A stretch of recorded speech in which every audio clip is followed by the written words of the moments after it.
So good morning. The Eaton Fire, current estimated acreage, 13,956 acres with 3% containment. We still have 4,000 to 5,000 structures that may be damaged or destroyed. Once we do our damage inspection reports, we'll get a more accurate number for you. We currently have 1,527 firefighting personnel remaining assigned to this incident. The LA County Fire Department is in unified command with the U.S. Forest Service, the LA County Sheriffs, along with the Pasadena, Arcadia, Sierra Madre Fire Departments, and the Pasadena Police Department. Yesterday afternoon, the fire in Eaton Canyon did make a push towards historic Mount Wilson.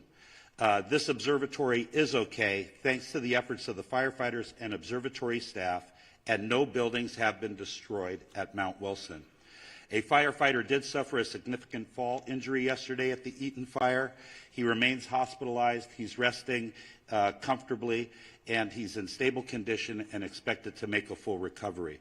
The cause of the fire remains unknown, and we will advise the media once we get the cause determined. We are appreciative to our many mutual aid partners from out of state for providing assistance to Los Angeles County in our time of need. Thanks to the increased number of resources assigned, the region is in a much better posture than we were earlier this week. And I have been advised that mutual aid resources from Canada are arriving now. The National Weather Service predicts that the red flag will continue through Friday, or continue today through 6 p.m. However, our priority is also going to be to prepare for the next red flag event that is predicted to begin on Monday. I would also like to provide a brief update on the Kenneth fire that erupted yesterday near the Victory Trailhead at the border of Ventura and Los Angeles counties. Thanks to the quick action of first responders and aerial assets, the fire has been stopped. It's currently at 1,000 acres. We have 35% containment, and no structures are reported damaged or destroyed. One important topic I want to talk about is that we did have a drone incursion yesterday at the Palisades fire. Unknown exactly what time this small drone hit the wing of our CL-415 Super Scooper aircraft that we currently have on contract from the province of Quebec. The pilots were unaware that they hit the drone. It wasn't until they landed at Van Nuys Airport that the maintenance staff noticed that there was a fist-sized hole in the leading edge of the wing inboard of the landing light. That Super Scooper will be prioritized for repair 24/7. It should be flying Monday. We only have 2 of them. Everyone should know, all of your viewers, flying a drone in the fire traffic area is not only dangerous, but it's illegal. We do have our federal partners behind the scenes are going to be implementing procedures to be able to follow drones in our 2 large fire areas, and they will be able to identify who the operator of that drone is. The most important thing to know is that if you fly a drone at one of these brush fires, all aerial operations will be shut down. And we certainly don't want to have that happen. Before I close, I would like to thank Supervisor Barger and Horvath for their unwavering support and leadership. I would also like to acknowledge the tireless efforts of first responders who continue to place themselves in harm's way to protect our residents and property. Thank you. I would now like to bring up Fire Chief Kristen Crowley of the Los Angeles City Fire Department. Thank you, Chief Maroney. So I'll just be providing a brief update of the overnight operations of our fires. So Palisades fires. This fire was currently tracked at 20,438 acres with 3,073 personnel assigned. Crews worked very hard overnight, strengthening our containment lines and addressing multiple spot fires in and around the Topanga Canyon area.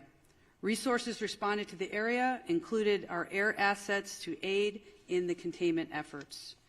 Due to the favorable overnight weather conditions and the diligent, and I'll focus on the diligent work and effort and commitment of our first responders, we can report that the Palisades fire is now 8% contained. Wind gusts are expected to increase in daylight hours that will test our containment lines. Our firefighters will continue to respond to any flare-ups and increase our containment lines. Evacuation orders remain in place. The Hearst fire, due to more accurate mapping and acreage, has been updated to 771 acres with 37% containment. All evacuation orders and warnings have been lifted. The Kenneth fire, forward progress has been stopped with 35% containment at 1,000 acres. All evacuation orders and warnings within Los Angeles City have been lifted. I personally want to make sure that we thank and show our deepest gratitude to all of our Los Angeles City firefighters and all of our partners as we've been battling these fires for now. We're going into day 4. Thank you to LAPD for assisting us in keeping our communities safe. And lastly, thank you to all of the agencies who have come to aid during this time of help, and it absolutely does not go unnoticed. Thank you. Yeah, now Sheriff Robert Luna. Thank you, Sheriff. Good morning to everybody. This morning we have well over 500 LA County deputies that are assisting continuous with evacuations, traffic control, security patrols, and other humanitarian efforts. They're out there. I hear people calling me. They see a lot of black and white police cars rolling with lights and siren. They're out there working. That's what they're doing. They've been actively patrolling the evacuated areas and are increasing their presence to deter any burglary or looting activity that may occur. Just to summarize on evacuations for all the fires that we're dealing with, evacuations orders stand at approximately 153,000 residents that are under evacuation orders and approximately 57,830 structures at risk, and then evacuation warnings, approximately 166,800 residents under both warnings, or I'm sorry, those are just specifically for warnings.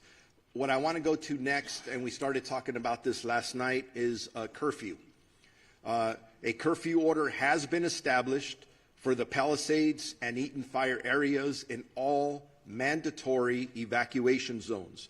That will be in effect. It was in effect last night, and it's going to be in effect tonight at 6 p.m. So it ended at 6 a.m. this morning, will take effect again until 6 p.m. I'm emphasizing that to our media partners because part of this is communicating to the public. You cannot be in these affected areas. If you are subject to arrest. That is important. We're not doing this to inconvenience anybody. We're doing it to protect the structures, the houses that people have left because we ordered them to leave, and I want them to feel confident that we are doing everything we can to secure that. This curfew will be strictly enforced and is being taken to enhance public safety, protect property, and prevent any burglaries or looting in the area that the residents have evacuated.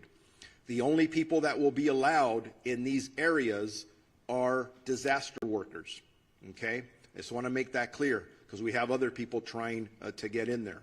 And by the way, media partners who have legitimate media credentials, yes, you may enter those areas unless it's very, very unsafe and somebody tells you not to for that reason.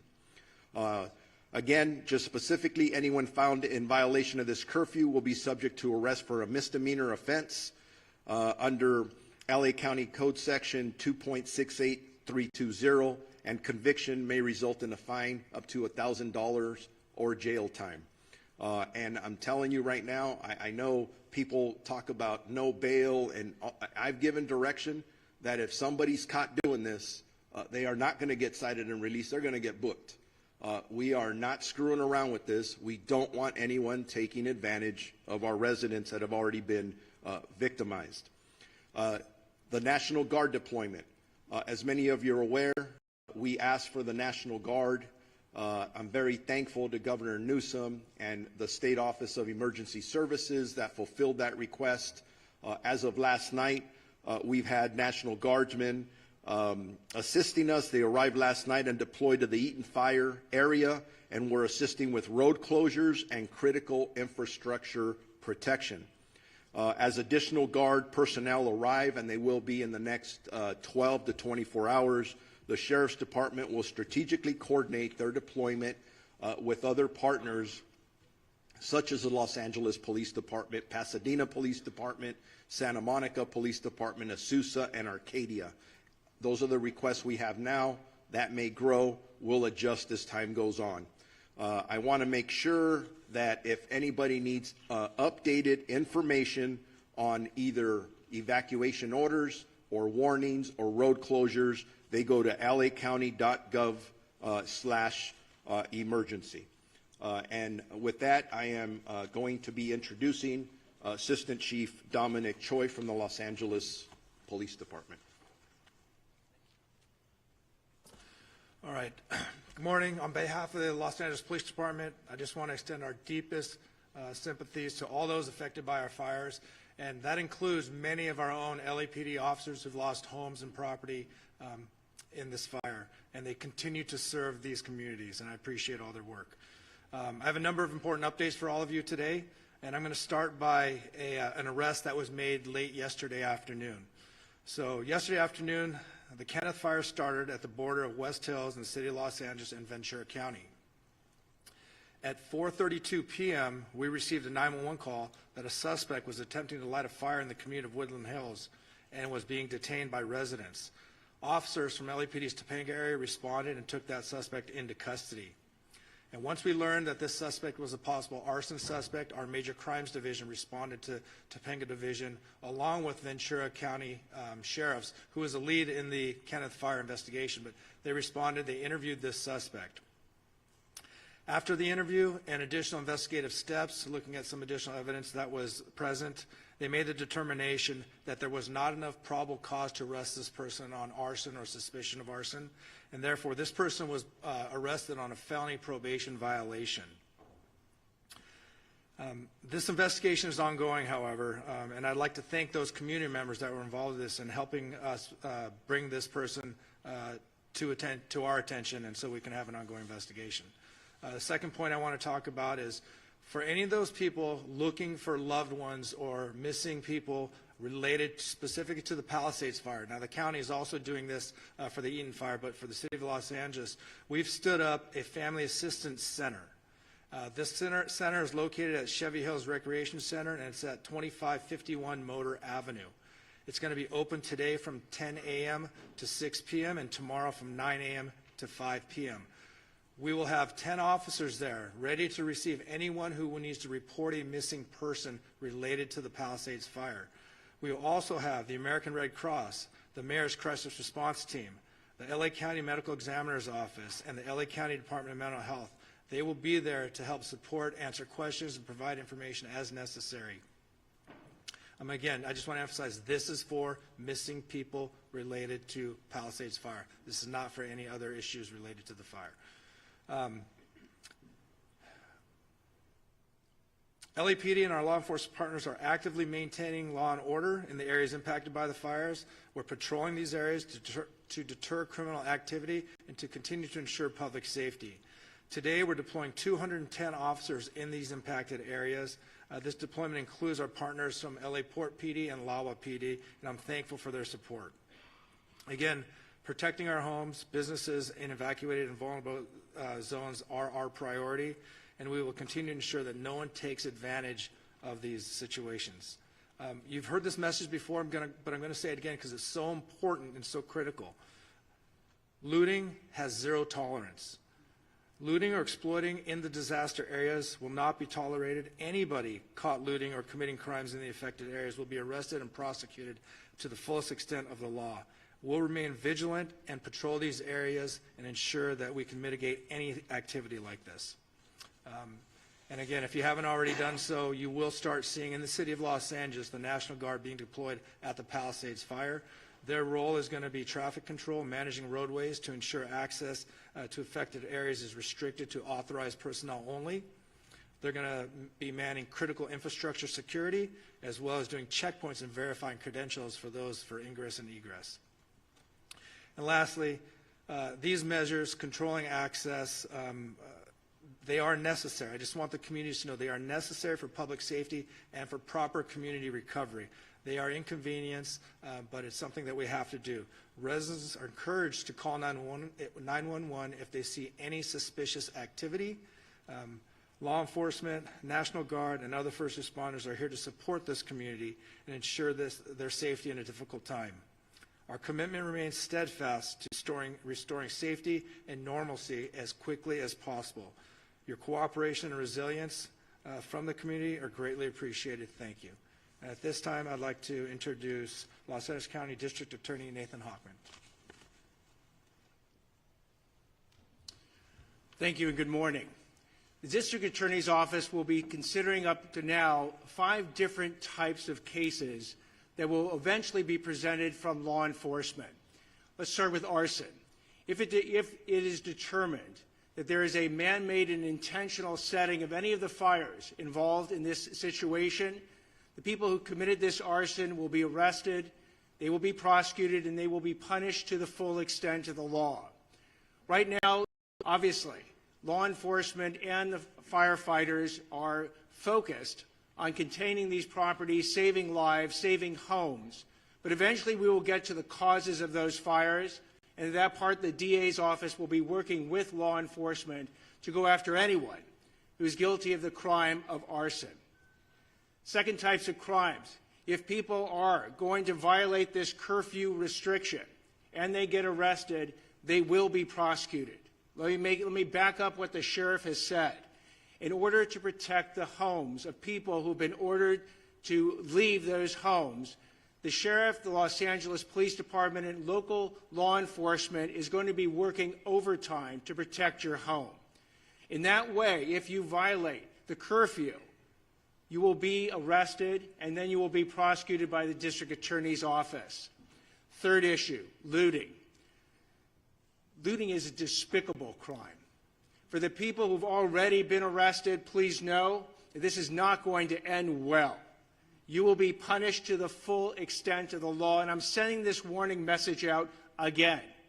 If you want to take and go ahead and take advantage of people who have tragically suffered enormous losses in this county, the district attorney's office, working with law enforcement, will make sure you are arrested, you are prosecuted, and you are maximally punished.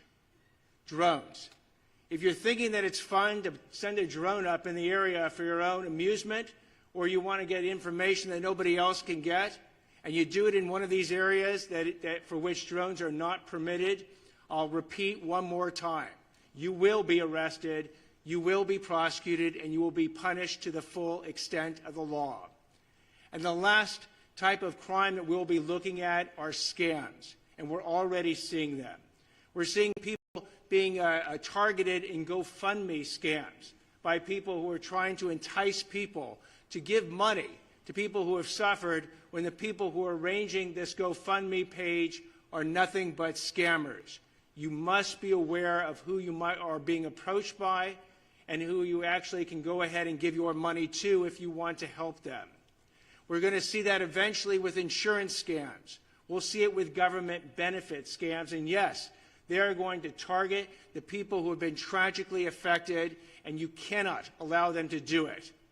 I would suggest that if you want internet resources and who to give money to, go to recovery.lacounty.gov.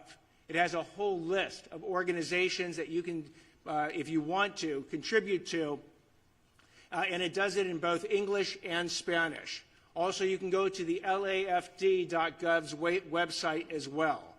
But my message to the public is beware. These scammers look at this as an opportunity. Do not let them take advantage of you. And one more message to the scammers: you will be arrested, you will be prosecuted, and you will be punished to the maximum extent possible.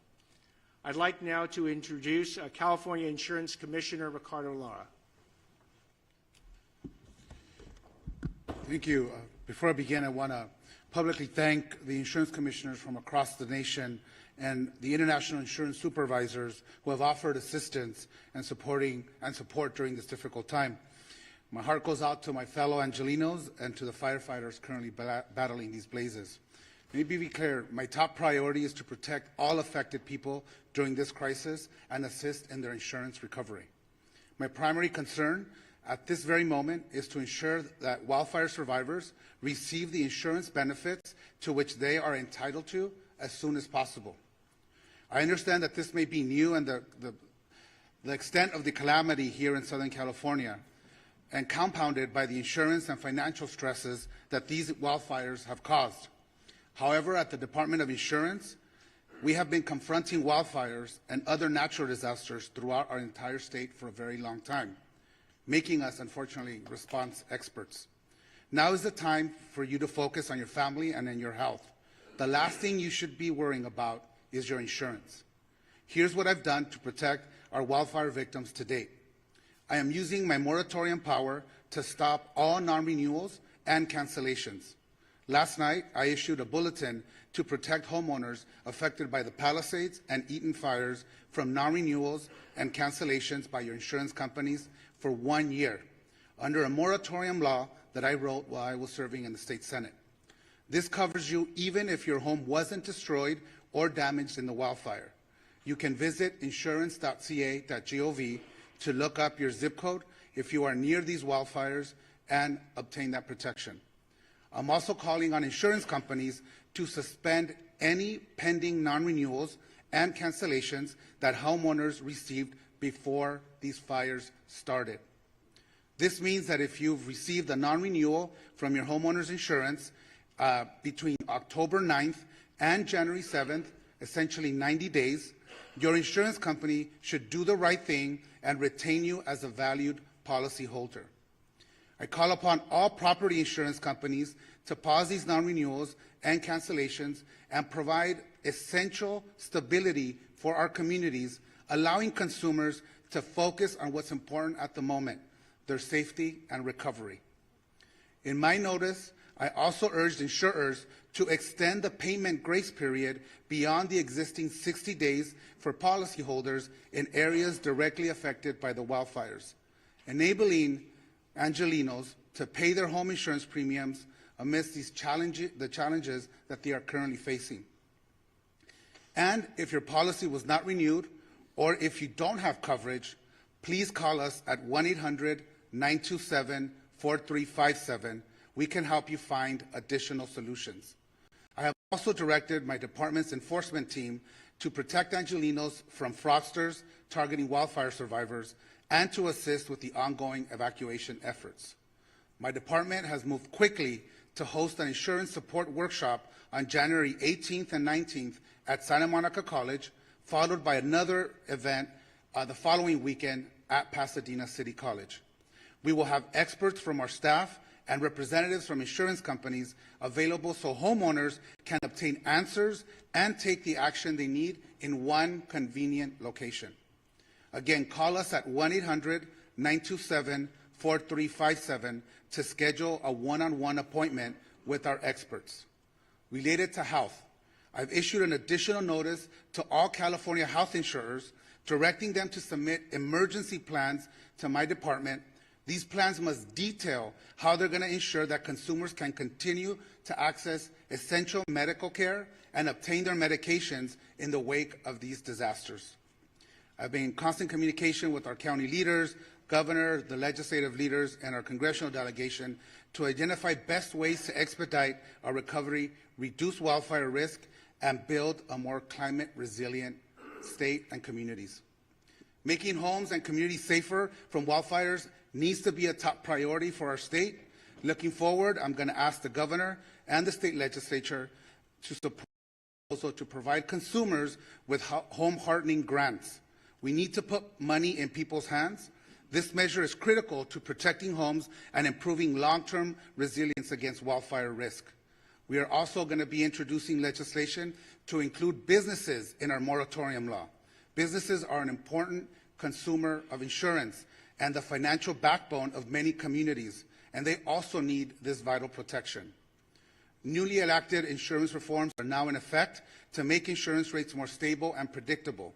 My sustainable insurance strategy mandates that insurance companies expand and maintain coverage in high wildfire areas if they are going to use forward-looking catastrophic models and incorporate the reinsurance cost in the rate making, which my department just finalized in December. Why is this important for our residents? It ensures that Californians in wildfire-prone areas retain access to insurance and brings competition back into the market and ultimately lowering the cost. Without these measures, insurance companies may continue non-renewals, leaving communities at greater risk of underinsurance and total loss of coverage. Even with these devastating wildfires, I want to be clear, I am confident that these reforms will keep us on track to modernizing our insurance market, encourage insurers to return and expand in California, and protect the solvency of our market. We remain the largest insurance market in the nation, fourth in the world. Our goal is to ensure they remain financially solvent and can honor the claim that will stabilize our insurance market in the long run. Now, let me just quickly address issues surrounding the insurer of last resort, which we call the FAIR Plan. It has become clear that reforms are necessary as the coverage maximums have not changed in 30 years. I recognize that for some Californians, the coverage limits, even the ones that we've already implemented, are still very low. Under my strategy, we have also ensured the creation of a stronger, more sustainable FAIR Plan with the long-term financial strategy to withstand the challenging fires we are experiencing today. Let me be clear, once the fires are brought under control, we will get data directly from the insurance industry and the FAIR Plan about claims filed, as we have on all the other fires that may or may not happen. We are focused on maintaining the FAIR Plan's financial health while getting people back to the regular market where they belong. In closing, our actions are focused on ensuring that the insurance companies meet their commitments to the consumers, that Californians are protected, not just in this crisis, but beyond. We are here to help. Please call us. We speak multiple languages in whatever language you feel comfortable. Insurance can be complicated. We are here to help you decipher your policy and help you understand what your rights are as consumers. Please call us at 1-800-927-4357, or you can use our live chat feature on our website at insurance.ca.gov. Together, we will get through this, I can assure you, and thank you. LA County Assessor Jeff Prang.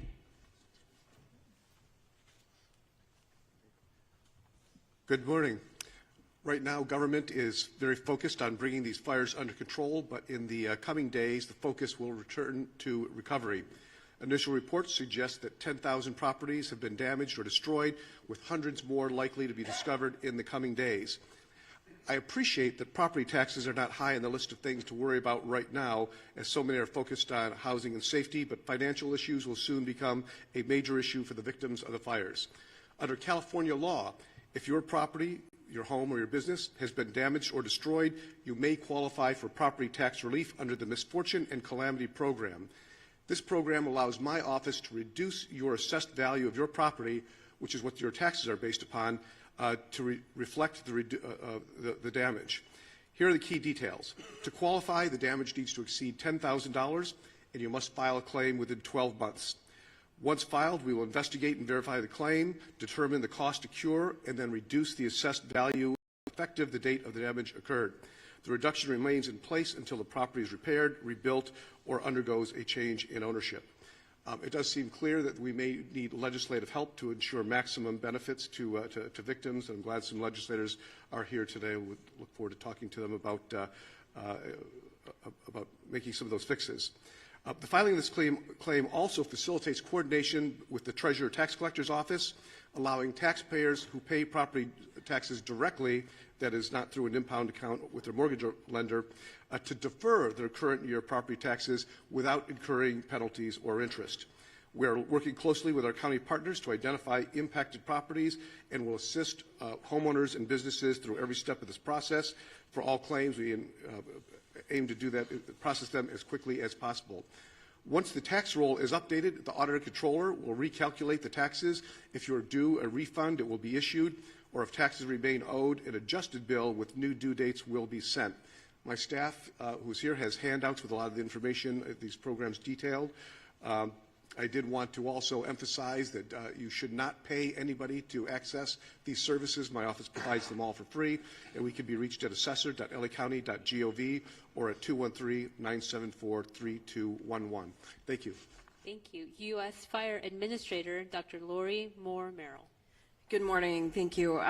FEMA and the U.S. Fire Administration remains on the ground to support the response and recovery efforts here for these fires. And I just want to have a reminder, as the mayor said, President Biden, through a major disaster declaration, has committed to cover cost associated with these fires at 100% for 180 days. For those who are affected and individual assistance, you can go to disasterassistance.gov, or if you prefer, to call someone, speak to someone directly. It is 1-800-621-3362. Our hearts remain with those who are affected, and certainly with the firefighters who continue the fight on the front lines. Helen, I'll turn it back to you. Closing remarks by Chair Barker. Thank you. In closing, I just have to say that this is called One Voice, and it's One Voice because while it's focused on unincorporated Altadena and I know Palisades and Pasadena, we're working with our state and our federal partners to ensure that we are providing all the resources necessary. So I want to acknowledge people that are here today. Supervisor Holly Mitchell, our colleague who's here to support us. Pasadena Mayor Victor Gordo, Santa Monica Mayor Lana Negrete, Assembly Member Jess Gabriel, and Assembly Member Jessica Caloza, who are here. Did I miss anybody? I think that's... So, again, I want to thank you all. And with that, we're going to take maybe one question because I know we've got to run out to Altadena, but go ahead. Okay, why don't we go? Can we just, Supervisor, I'm so sorry. We'll just get a couple over here. 2 or 3. We'll do, by the way, we will do one-on-one interviews afterwards, okay? I will help you get the information you need. Go ahead. Thank you. My question is for Mayor Bass. Jonathan Migliotti with CBS News. Yesterday, you asked for the public's patience as you assess the response. As you well know, then millions of people receive false alarms. It's been acknowledged here in this room that many may now be deactivating their alerts on their phones. I have heard from many people who are ignoring them altogether. We have red flag warnings still in effect. They will resume again next week. There is no rain in the forecast. What are you doing at this point to earn back people's trust and to make sure these mistakes don't happen again? Well, first of all, I think that was addressed at the beginning of the press conference by Kevin McGowan. I would like that from you. I don't, you're the top official here. So let me just be clear. I am going to spend every moment that I can making sure that I am in as many areas as possible, meeting and talking to residents to see what is needed in the recovery. But I also mentioned that we're moving into recovery mode at the same time, meaning that we want to see the city rebuilt. We want to see Los Angeles come together. Let me finish. We want to see Los Angeles come together. You are deflecting from the question. You have millions of people here who get these alerts. They are ignoring them. You still have red flag warnings in effect. There is a real threat here.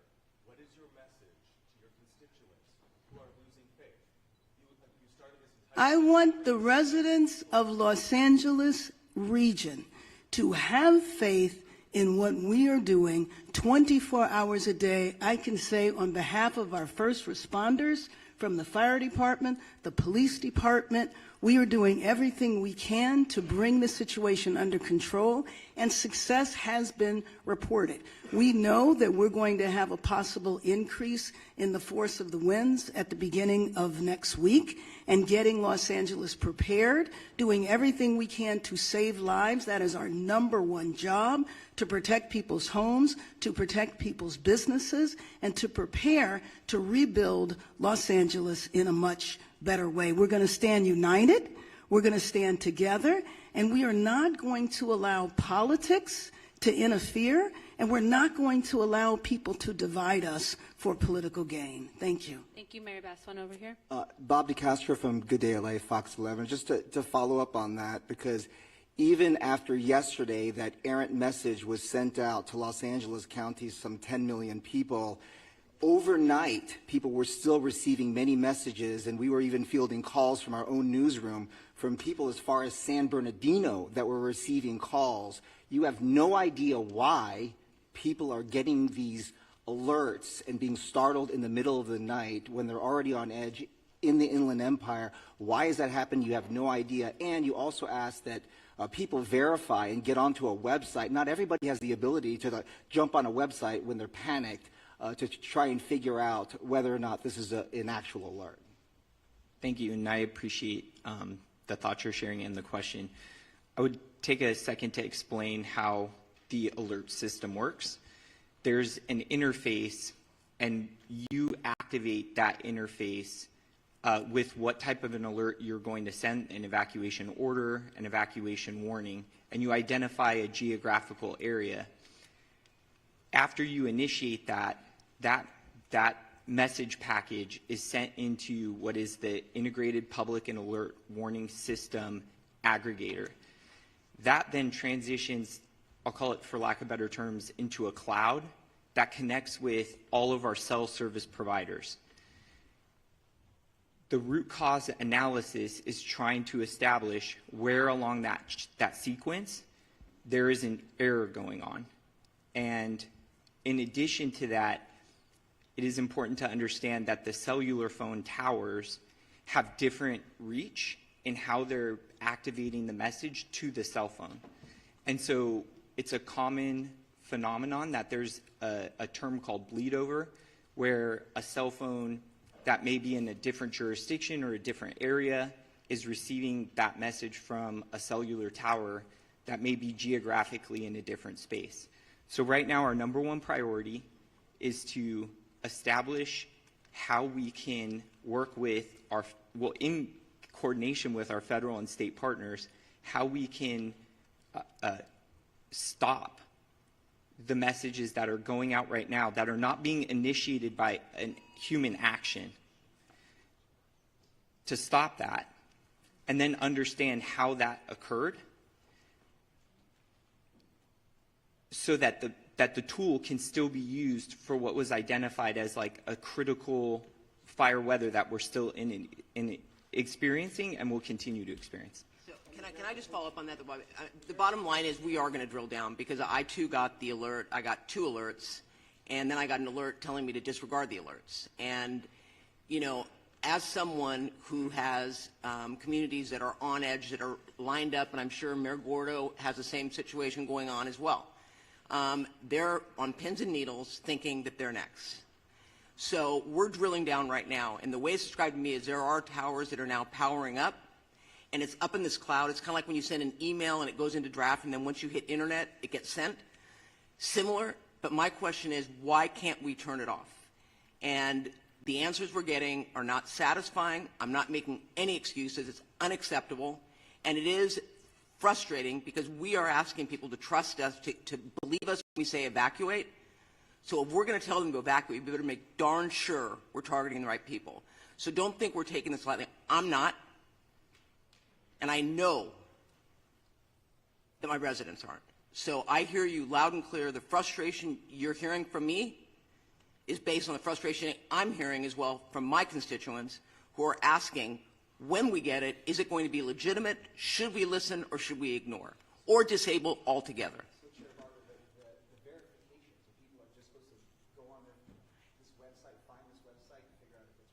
I think that's absolutely ridiculous, and I told Kevin McGowan that. To tell people to go on a website when they may not have access to an internet is absolutely absurd, and that is, quite frankly, not something that I am recommending. Obviously, for those who want to find out where the evacuation centers are, or I mean the evacuation locations are, they can go on there, and it is an accurate map. But I'm not going to tell people, if you get the alert, go on and check. I mean, I think that we need to fix this problem so that, in fact, when an alert goes out, it is a legitimate alert that people can listen to.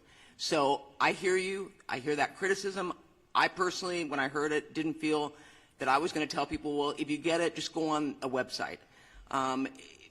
They can, but that's not going to satisfy the frustration that people have. So I just want to make it clear to you Thank you, Chair Barger. We are at time. We're over time. Thank you. We